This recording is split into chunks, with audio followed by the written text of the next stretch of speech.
Tajuk utama 20 Jun, 36 terbunuh dan puluhan lagi hilang dalam kejadian tanah runtuh di selatan Sulawesi. Juga dimuatkan hangat reopen 9/11 belum selesai. Cerdik pandai dakwa dunia di ambang perang nuklear. Kuala Lumpur gesa umat Islam atasi konflik mazhab yang memecah belahkan ummah.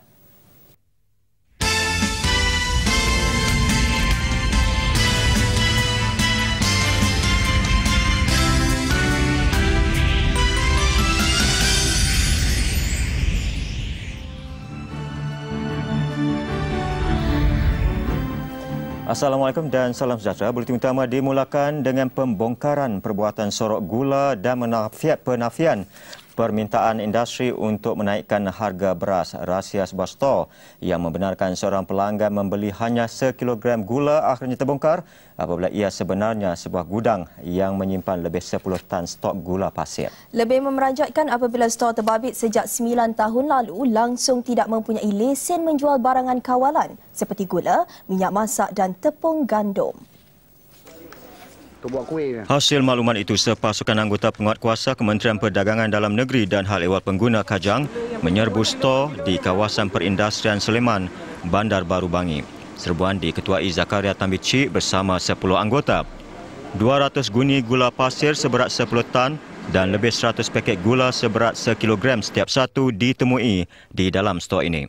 Bila kita hantar pegawai untuk membuat tinjauan, didapati sebuah premis di kawasan Bangi ini didapati menyuruh gula pasir dan siasatan lanjut yang dibuat didapati pemilik premis ini tidak mempunyai lesen bagi urus niaga gula tersebut.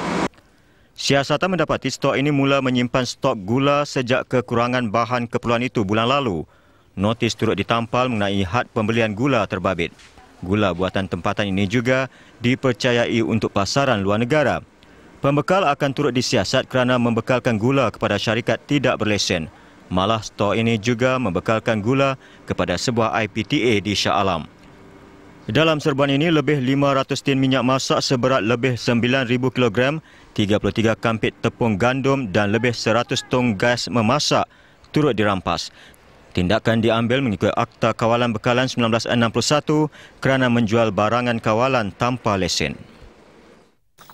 Dalam pada itu, kerajaan tidak akan melayan tuntutan tidak berasas daripada pihak tertentu yang mahu harga beras di pasaran dinaikkan. Menteri Pertanian dan Asas Tani Tan Sri Muhyiddin Yassin berkata mereka perlu memberikan rasional tuntutan itu sementara bekalan beras negara yang masih lagi mencukupi. Jadi pihak persatuan mungkin kena bagi rasional kenapa ada cadangan nak menaikkan harga. Jangan dalam keadaan di mana minyak dah naik, lain naik, dia pun nak naikkan harga beras. Kalau faedah tu boleh sampai kepada petani, satu hal lah. Tapi kemungkinan bukan sampai kepada petani. Beliau berkata demikian ketika diminta mengulas permintaan Persatuan Pengedar Beras Malaysia. Persatuan terbabit bercadang memohon kepada kerajaan untuk menaikkan harga beras sebanyak 5% menjelang Oktober ini. Ia berikutan peningkatan kos pengeluaran. Menurut Tan Sri Muhyiddin, sebarang kenaikan kos, sektor industri harus mampu menyerap kos berkenaan. Industri tidak boleh sewenang-wenangnya membebankan kos itu kepada pengguna.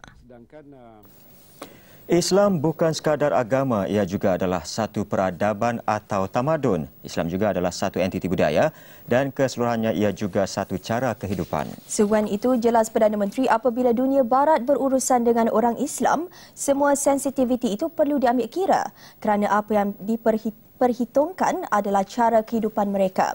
Datuk Seri Abdullah Ahmad Berawi menegaskan jika pemimpin barat dan dunia ingin mencapai hasil daripada dialog yang dianjur adalah wajar itu semua diambil kira. Pada masa sama, beliau menjelaskan adalah perlu untuk umat Islam memelihara dan memberi gambaran yang tepat mengenai ajaran yang sebenar Islam dan sekaligus mempamer dan meraih keyakinan untuk berdialog pada kedudukan yang setara.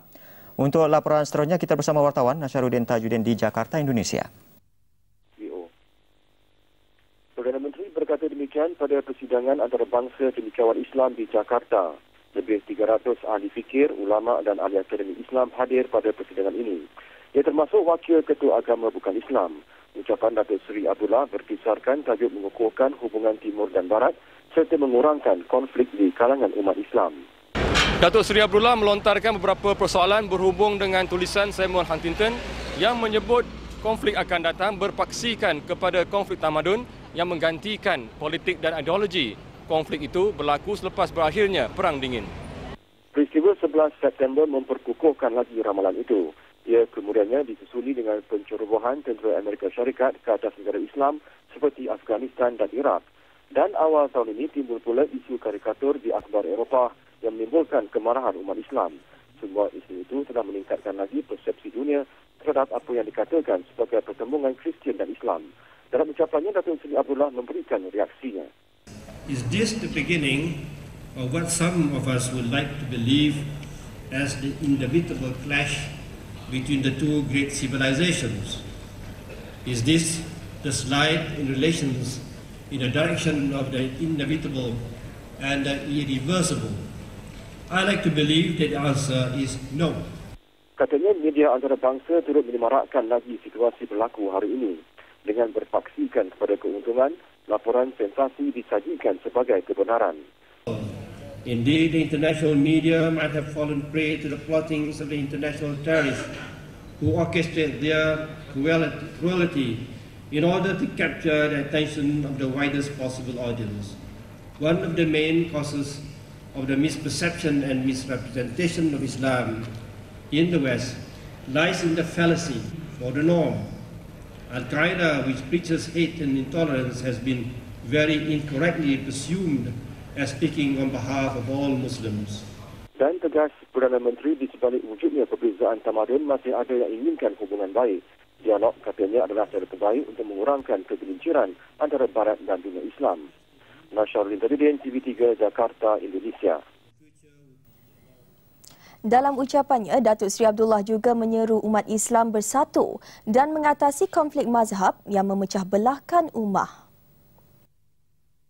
We Muslims must also take action to heal the rifts between the ummah so as to demonstrate by word and by deed that Islam is indeed a religion of moderation which rejects bigotry, extremism and fanaticism, especially terrorism.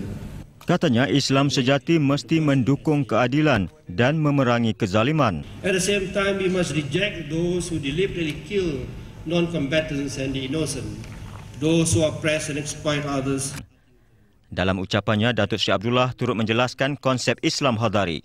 Beliau menegaskan Islam Hadari bukan agama atau mazhab baru, tetapi panduan asas Islam dalam kehidupan harian.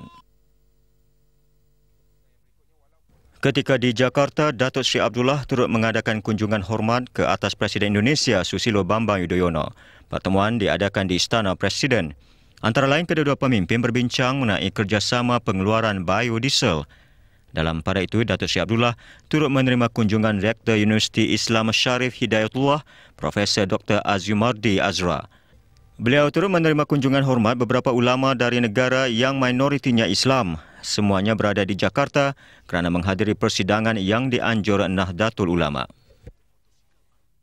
Asalnya diberi 14 hari tetapi berlarutan hingga 4 bulan. Sekaligus timbul persoalan mengenai sikap kompromi pihak yang berkuasa, seolah-olah cakap tidak serupa bikin. Dan apa yang diutarakan dalam email yang kami terima lebih memeranjatkan. Pusat Ternakan Kinzer di Semenyih itu masih beroperasi. Isu pencemaran Sungai Semenyih yang tercemar akibat sisa kumbahan kinzir pernah kami siarkan. Ketika episod hangat diperkata, berbagai pihak memberi komen. Dari Menteri Besar hingga pihak berkuasa tempatan. Hasil mesyuarat antara Majlis Perbandaran Kajang, Pejabat Tanah dan beberapa agensi lain, pusat terbabit diarah tutup dalam masa 14 hari. Dia tutup lah. Lepas kita arahkan mereka dalam 14 hari, mereka kena pulihkan tanah itu sebagai tanah sawah. Itu kata-kata Menteri Besar Selangor 2 bulan lalu. Namun TV3 sekali lagi menerima aduan penduduk di kawasan sama. Melalui email, penduduk menyuarakan mengapa kawasan ladang kinzir itu masih beroperasi. Dan tinjauan kami mengesahkan dakwaan email itu. Lantas kepastian dicari. Reaksi Majlis Perbandaran Kajang, tempoh operasi pusat itu dilanjutkan atas permintaan penternak. Dengan alasan memerlukan masa untuk memindahkan ternakannya. Kita ada terima rayuan daripada penternak-penternak berkenaan. Dia promise kepada kita lah, berjanji untuk mengosongkan tempat dan perlu dilakukan berperingkat-peringkat. Persoalannya, bilakah keresahan penduduk akan berakhir?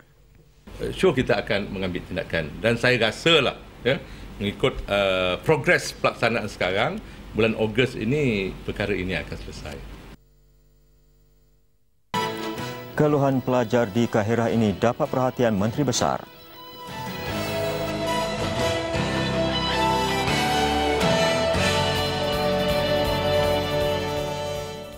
Iraq sasaran serangan Amerika susulan tragedi 11 September 2001.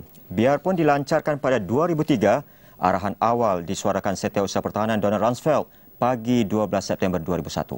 Anehnya ketika itu belum ada bukti untuk mempersalahkan Baghdad dan ini menimbulkan persoalan pencaturan pentadbiran Bush. Reopen 9/11 malam ini menyelusuri perancangan White House sebelum 11 September. George W. Bush mengangkat sumpah sebagai Presiden Amerika pada tahun 2000, membawa bersama Angkatan Pentadbiran, antaranya Naib Presiden Dick Cheney, Setiausaha Pertahanan Donald Rumsfeld dan Timbalan Setiausaha Pertahanan Paul Wolfowitz. Semuanya pernah berkhidmat di bawah pentadbiran Ronald Reagan dan George H.W. Bush. Paul Wolfowitz sejak beberapa tahun terdahulu menyeru agar Amerika menyusun komitmennya terhadap persetujuan antarabangsa, undang-undang antarabangsa dan pertubuhan seperti PBB. Rancangan radikal untuk ketenteraan Amerika pertama kali dibangkitkan ketika pentadbiran George H.W. Bush. Pada 1992, Wolfowitz diarah menyediakan draft pertama strategi keselamatan kebangsaan dikenali sebagai Defense Planning Guidance. Dokumen yang kemudiannya dikenali sebagai Doktrin Wolfowitz turut merangkumi elemen kontroversi. Antaranya, Amerika perlu mempertingkatkan perbelanjaan pertahanan, bersedia untuk melaksanakan tindakan ketenteraan yang terancang serta menggerakkan kuasa ketenteraan secara bersendirian atau pakatan.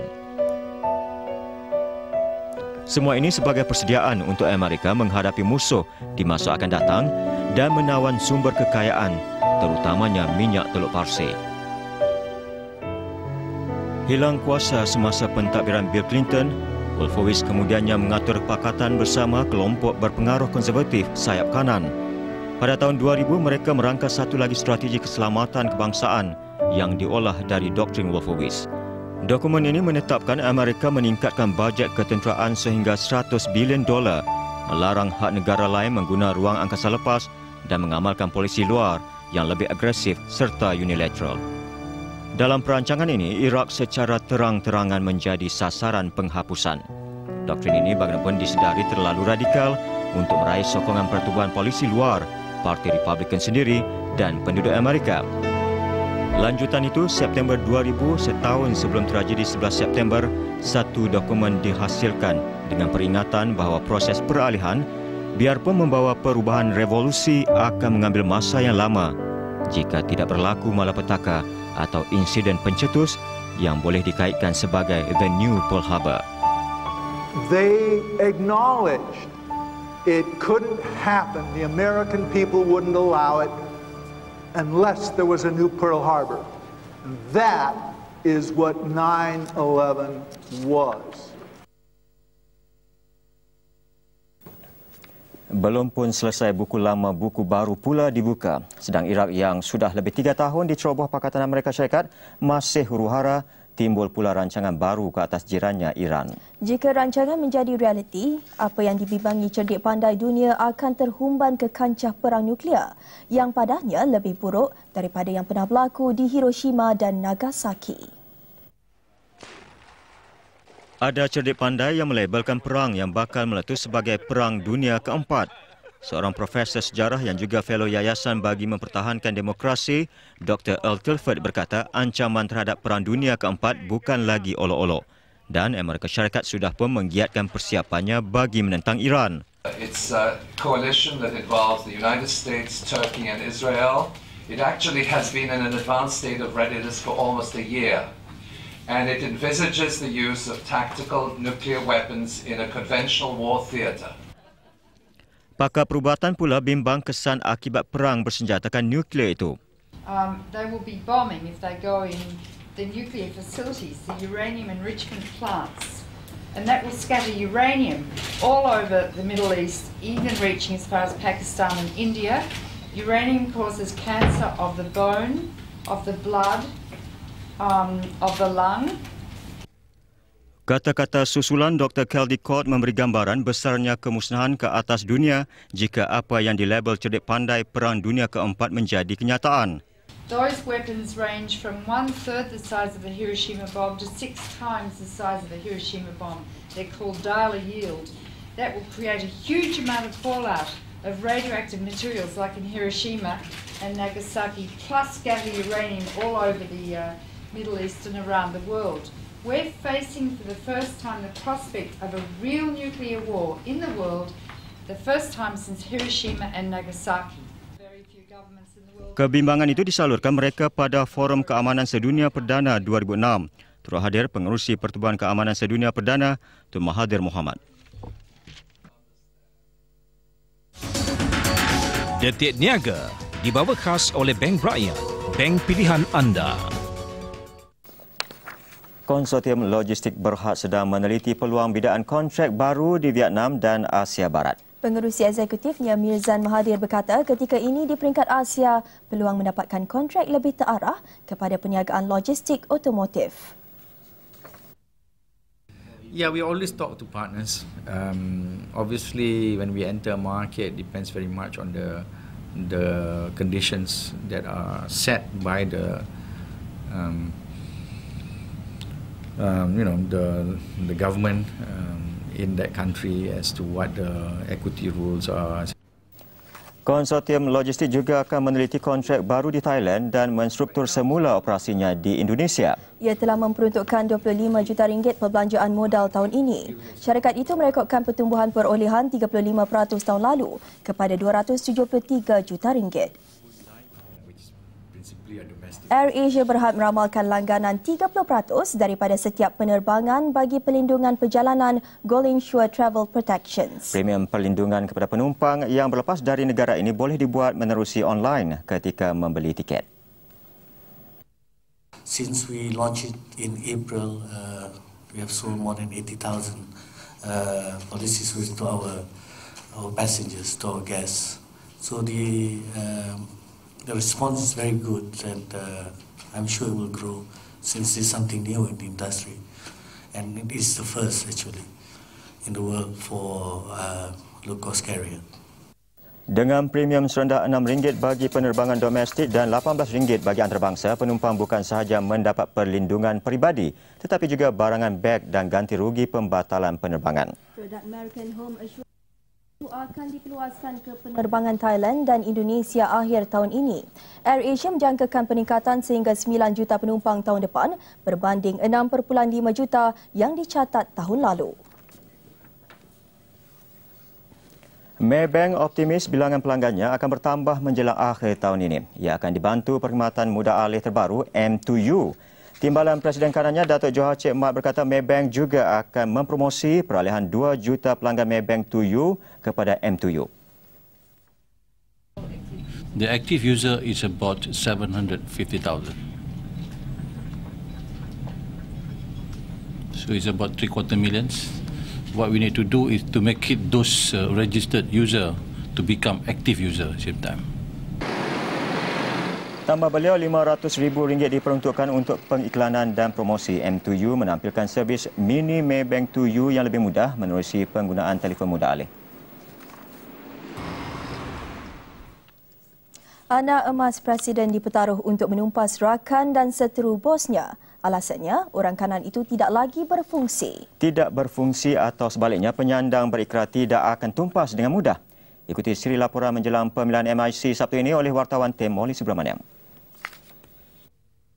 Dakwaan padang permainan politik MIC tidak sama rata sememangnya diakui jika cara berkempen dijadikan ukuran.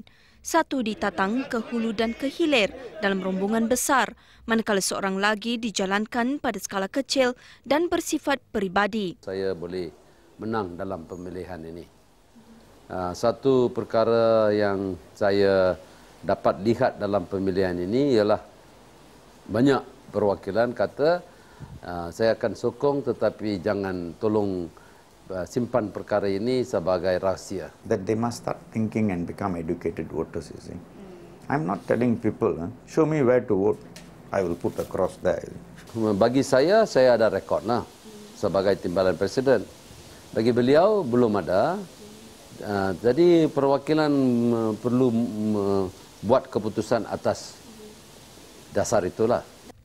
Bagi lebih 1,400 perwakilan yang memegang mandat 1.9 juta kaum India, mereka sewajarnya mengambil kira kenyataan berikut ketika memangka kertas undi. Saya akan kerja keras untuk menang jawatan timbalan presiden sebab kemenangan ini ialah kemenangan untuk parti saya, untuk komuniti saya.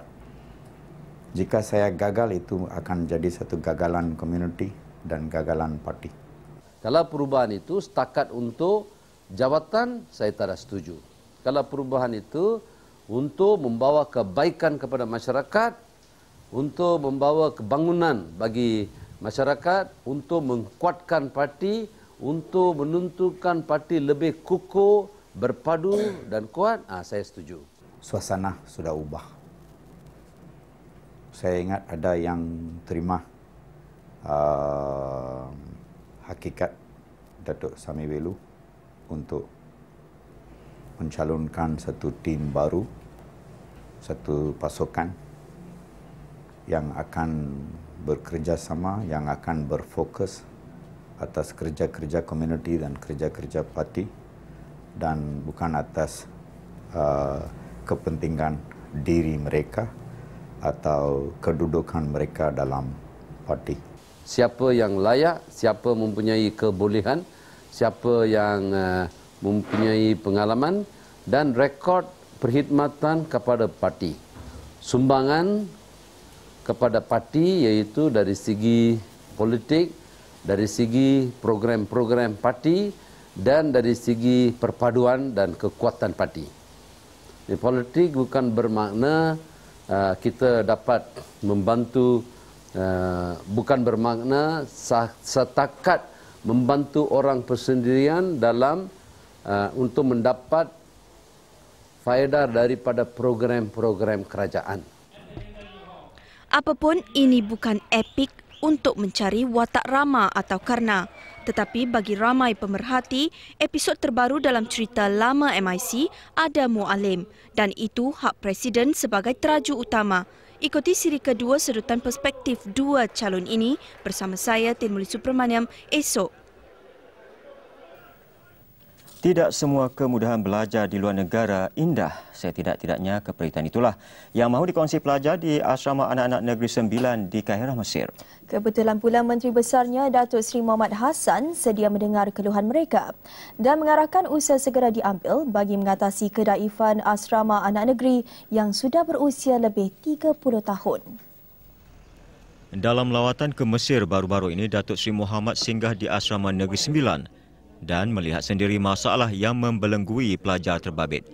Antaranya sistem elektrik dan gas yang tidak terjamin. Sistem paip dan alat pemanas airnya pula rosak, menambah derita penghuninya selama ini. Kesihatan okey lah. Macam mana ya? Macam elektrik lah. Macam kurang lah elektrik. Masing-masing kena jaga-jaga lah. Pegawai khas Kebajikan Pelajar Negeri Sembilan bagi Mesir, Jordan dan Syria, Abdul Malik Kahar berkata keadaan itu amat menyulitkan pelajar terutama ketika menghadapi musim sejuk. Beliau baru 6 bulan memikul tanggungjawab itu sejak ia diwujudkan bagi menyelia kebajikan pelajar. Itu ada kalanya saya fikir alangkah baiknya kalau saya ni ada van MPV. Saya boleh hantar, taklah jauh kan. Dan dia kalau balik ni pukul 11. Kita takut ni pukul 11, terutama sekali kawasan Rumah Selangor. Dia situ kawasan black area, slum area. Dekat situ macam-macam boleh berlaku, terutama sekali kalau perempuan pula yang lalu. Dalam reaksi segeranya, Datuk Seri Muhammad berkata RM600,000 akan diluluskan bagi tujuan membaik pulih kemudahan yang diperlukan. Ini termasuk menaik taraf kemudahan asrama seperti memasang pendawaian elektrik, paip gas dan air yang baru, mengganti perabot dan lift yang sering rosak. Ini memang keadaan asrama sini amat daif sekali lah. Dan saya harapkan kita dapat membuat sesuatu almari, dia ada kopak-kopak dan kita rasa kita memerlukan satu pejabat yang khas untuk warden kita ataupun pegawai kita, dan kita nak buatkan satu common room ataupun bilik perjumpaan di bawah, di basement tu. Tambah beliau, semua ini akan dibuat segera sebelum tiba musim sejuk akhir tahun ini. Bagi kemudahan pelajar ke kuliah pula, pihak Majlis Agama Islam Negeri akan menyewa sebuah bas bagi pengangkutan pelajar. Melihat hasil kerja tangannya, tidak siapa menduga ia keringat mereka yang kurang panca indera. Kebetulan mereka itu digilap pusat latihan vokasional di negara matahari terbit. Dan pengalaman itu dikongsi delegasi bakti yang meninjau kemampuan warga terbabit. Azawati Zainal Abidin melaporkan. Mungkin kita sering terlepas pandang keupayaan mereka, namun jika diberi peluang, keistimewaan mereka jelas terpancar. Inilah yang menjadi fokus lawatan kerja projek khas Samai Bakti ke Pusat Bantuan Pekerjaan Setagaya KUSKIP di Bandaraya Tokyo.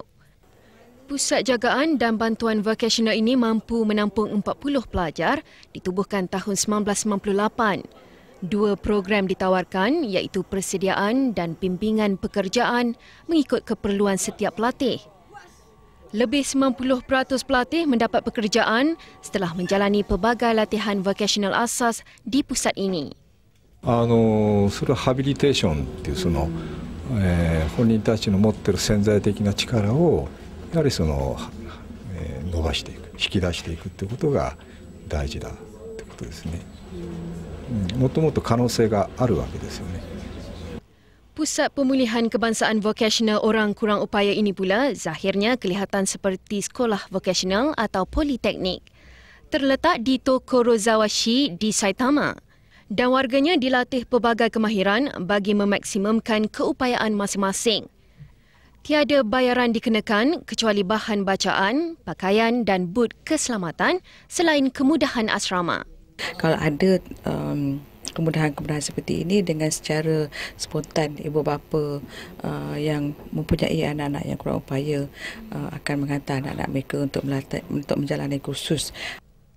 Azawati Zainal Abidin, Tokyo, TV3.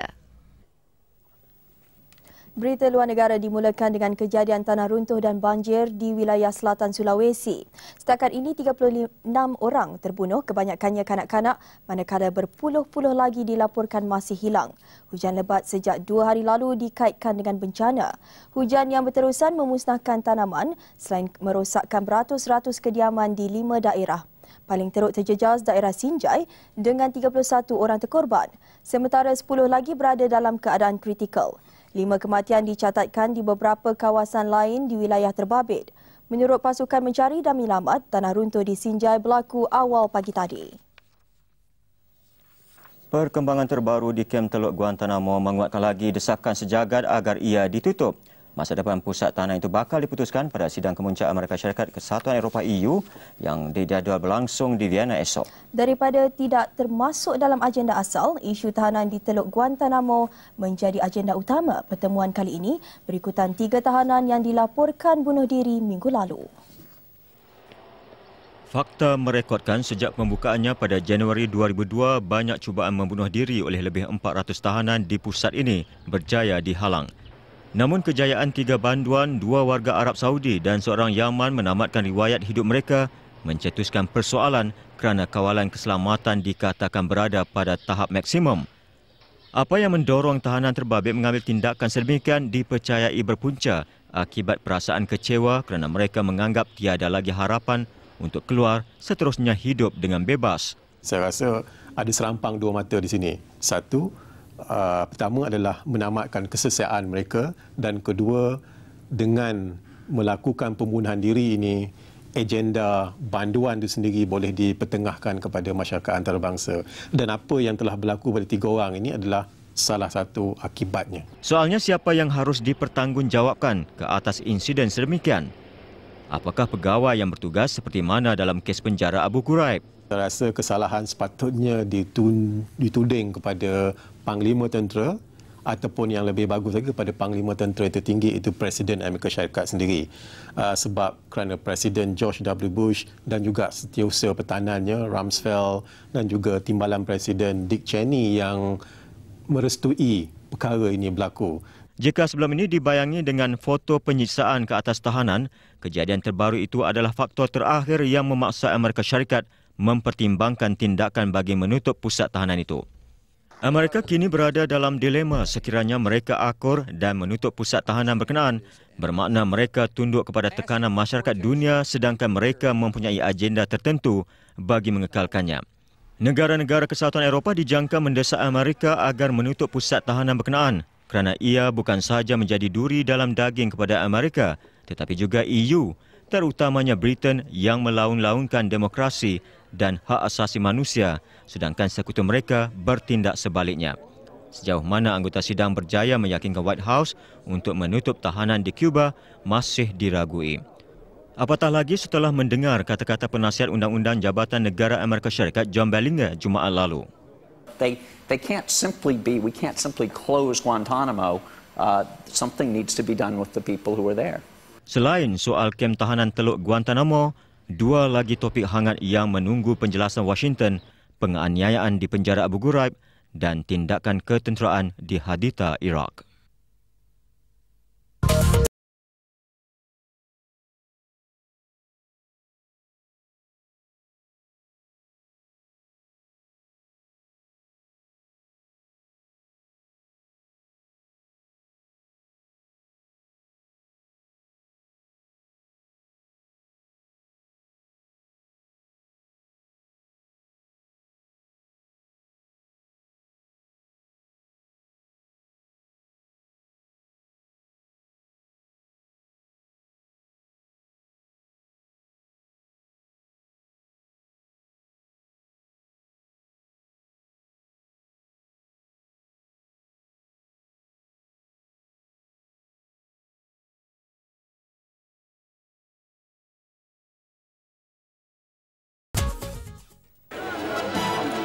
Samseng England buat perangai, juga sekitar Piala Dunia 2006. Sukan bersama Hasnida Hanim, Ahmad Kamil.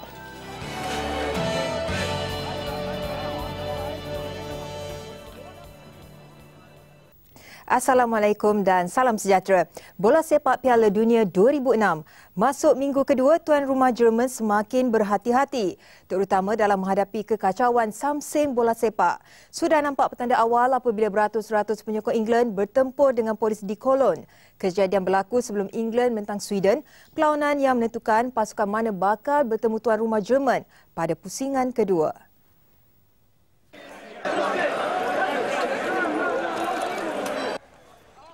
Beginilah keadaan di Cologne kurang 24 jam sebelum pertemuan England-Sweden. Bagai medan tempur. Daripada jumlah yang ditangkap, penyokong England paling ramai. Jerman dan Sweden masing-masing seorang. Menurut polis, hampir seluruh anggota mereka telah dikerah bagi memastikan keadaan terkawal. Dalam kejadian ini, 16 anggota polis turut cedera. Seorang daripada mereka agak parah sehingga terpaksa ditahan di hospital. Sepanjang kejohanan yang baru seminggu berlangsung ini, mengikut polis Jerman, sejumlah 2,695 penyokong bola sepak telah ditangkap atau didakwa. Majoriti masih penyokong pasukan England dan tuan rumah Jerman. Untuk kepusingan kedua, sehingga kini cuma 8 tempat telah diisi. Baki 8 lagi tempat akan ditentukan selepas perlawanan terakhir peringkat kumpulan.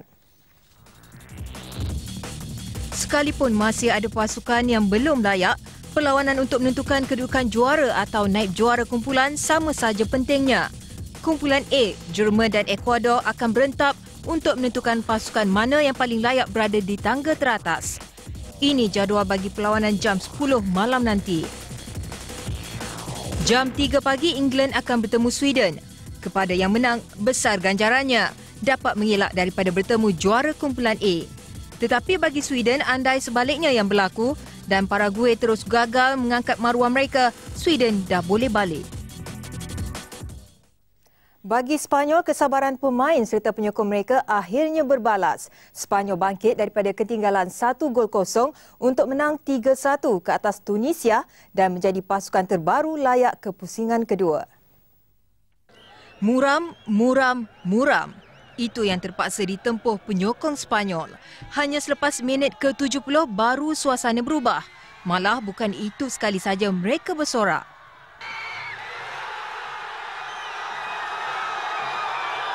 Bermula dengan jaringan penyamaan Raul dan kemudian 2 gol dari Fernando Torres membolehkan Sepanyol menukar keputusan kepada menang 3-1. Kali ini giliran penyokong Tunisia pula yang bersedih. Keputusan Togo bertemu Switzerland dan Arab Saudi Ukraine. Di sebalik menang, Switzerland dan Ukraine mesti menghabiskan perlawanan terakhir di peringkat kumpulan untuk mengesahkan tempat di pusingan kedua. Switzerland mendudukkan Togo 2-0. Menanti Switzerland ialah Korea Selatan yang turut mengumpul 4 mata daripada 2 perlawanan. Kerana Perancis juga masih mempunyai peluang, perlawanan terakhir peringkat kumpulan bakal menjadi penentu. Kumpulan H, Ukraine mengatasi Arab Saudi 4-0. Satu lagi kemenangan pada perlawanan terakhir dengan Tunisia akan membolehkan Ukraine mengikut jejak Sepanyol ke pusingan kedua. Sama saja seperti beban yang dihadapi pasukan lain. Jika Tunisia yang menang, mereka yang lebih layak untuk terus kekal di Jerman.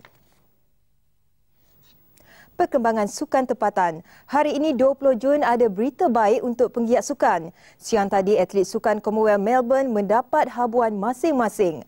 Dan mulai Julai nanti, skim kejurulatihan kebangsaan akan diperkenalkan. Juga dengan ibuhan yang agak lumayan. RM133,000 untuk atlet Jim Brahma. Durato Nasrin Rosli atas kejayaan di Sukan Commonwealth Melbourne. Atlet lain juga ada bahagian masing-masing. Manakala untuk pegawai terutama jurulatih ada imbuhan lain. Di antara RM3,500 dan RM1,500 sebulan. Itu jika mereka menerima untuk menyertai skim jurulatih sukan yang baru diumumkan Datuk Seri Najib Razak siang tadi. Skim ni adalah amat penting kerana salah satu daripada faktor penentu kejayaan seorang atlet dan pasukan mana-mana pasukan sukan ialah kewibawaan jurulatih pasukan itu. Jadi tumpuannya tidak boleh hanya kepada atlet ataupun pemain-pemain saja, tetapi kepada kewibawaan jurulatih itu adalah amat penting. Datuk Seri Najib ditemui media selepas mempengerusikan mesyuarat jawatankuasa Kabinet Pembangunan Sukan di Putrajaya. Jika tadi tentang atlet sukan Commonwealth Melbourne, untuk anugerah kecemerlangan sukan Persatuan Penulis-Penulis Sukan Malaysia SAM, siapa yang bakal naik ke podium? Semuanya akan terjawab pada malam anugerah sukan 2005 26 Jun ini. Kualiti pencapaian, disiplin, karisma, impak yang memberi kesan pada sukan negara terhadap satu-satu pencapaian serta persona atlet itu sendiri. Berikut 5 atlet yang tersenarai ke peringkat akhir yang diumumkan pada sidang media petang tadi. Nyata, atlet wanita lebih menyalah untuk anugerah tahun 2005 ini. Satu-satunya atlet lelaki, Eng Shuai, gimnastik artistik. Pemenang akan menerima trofi dan hadiah wang tunai RM5,000. Timbalan Perdana Menteri Datuk Seri Najib Razak dijadual hadir menyampaikan anugerah. Bagi tahun 2004, anugerah dimenangi atlet terjun Brian Nixon Lomas. Hadir sama pada majlis petang tadi Presiden SAM Abu Bakar Atan dan pengurus korporat FNN Coca-Cola Malaysia Kamal Harun mewakili penaja utama 100+. Kejohanan Hoki Piala Sultan Azlan Shah. Hari kedua pasukan Belanda turun ke padang. Keputusan sudah mula memihak pasukan berjesi oranye itu. Ketinggalan akibat jaringan Matthias Damien Villa seawal minit keempat, Belanda tidak patah semangat. Begitupun Belanda terpaksa bersabar sehingga minit ke-53 untuk mula membuka jaringan menerusi Rob Breakers. Ini disusuli dengan 3 lagi gol secara berturut-turut daripada Royer Hoffman, Tun Di Noye dan Ronald Brower. Keputusan akhir Belanda 4, Argentina 1. Sekaligus menebus kekalahan mengejut 3-2 Belanda kepada Pakistan pada hari perlawanan pembukaan kumpulan B.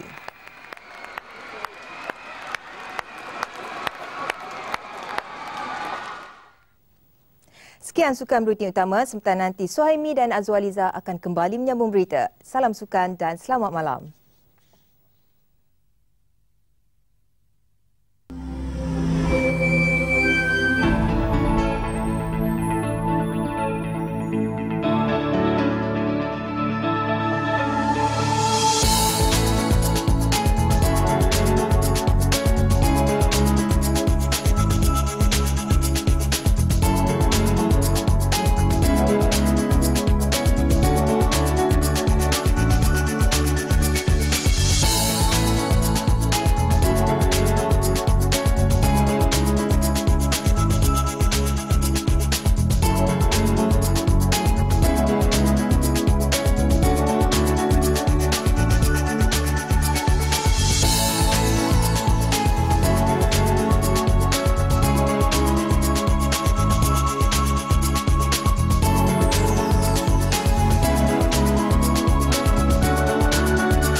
program reality TV yang kandungannya didapati merendah serta menafikan martabat dan budaya bangsa perlu dihentikan. Demikian menurut Menteri Kebudayaan, Kesenian dan Warisan Datuk Seri Rais Yatim. Kerana katanya tanpa sedar atau tidak, kandungan program seperti itu hanya mengajar generasi muda bersikap biadab sekaligus menghakis jati diri dan peradaban Melayu. Menurut Datuk Seri Rais Yatim, Kabinet mahu program realiti yang melewati batas susila diteliti dan diubah pendekatannya. Kami pun telah diminta oleh Kabinet sebagai pihak berkuasa menentukan isian. Jadi kalau kritikan ini dapat kami susul semula dalam bentuk yang nyata, kami akan menghentikan program seperti itu. Kabinet telah memutuskan kira-kira sebulan yang lalu, Kementerian Kebudayaan, Kesenian dan Warisan menjadi pihak berkuasa menentu isian dalam program-program TV yang sesuai. Arahan bulan lalu itu turut merangkumi tindakan susulan mengikut Undang-Undang Suruhanjaya Telekomunikasi. Beliau sebelum itu melawat tapak pelancaran sambutan Bulan Kemerdekaan dan kempen Kibar Jalur Gemilang di Taman Shah Bandar, Kuala Terengganu. Muhammad Hanis Abdul Murad yang didakwa dibelasah sekumpulan lelaki sehingga koma mengakui dia cedera akibat terjatuh di tandas rumahnya. Pelajar tingkatan 3 itu membuat pengakuan terbabit 2 kali ketika disoal polis. So at this juncture, we have attached a lot of importance in this case. I have directed my CID chief to head and to supervise the investigation. I urge all family members and all friends, anyone who witnessed the incident, please come forward and speak to us. Bagaimanapun katanya, polis tidak akan menutup siasatan kes itu. Ini kerana masih terdapat beberapa perkara perlu disiasat, termasuk keterangan bapa saudara pelajar yang mendakwa mangsa cedera dipukul. Dakwaan bapa saudara itu disiarkan buletin utama semalam. Beliau juga telah mengarahkan pegawainya mendapatkan keterangan bapa saudara Muhammad Hanis. Mereka yang mempunyai maklumat mengenai kes itu diminta menghubungi polis. Lebih mencabar dan menjanjikan yang terbaik buat penonton, Mentor musim kedua kini kembali dengan 12 lagi protege yang lebih mantap dan bertenaga. Visual persembahan 12 protege dan mentor yang diperkenalkan dalam sidang media mengakhiri buletin utama malam ini. Salam hormat. Assalamualaikum.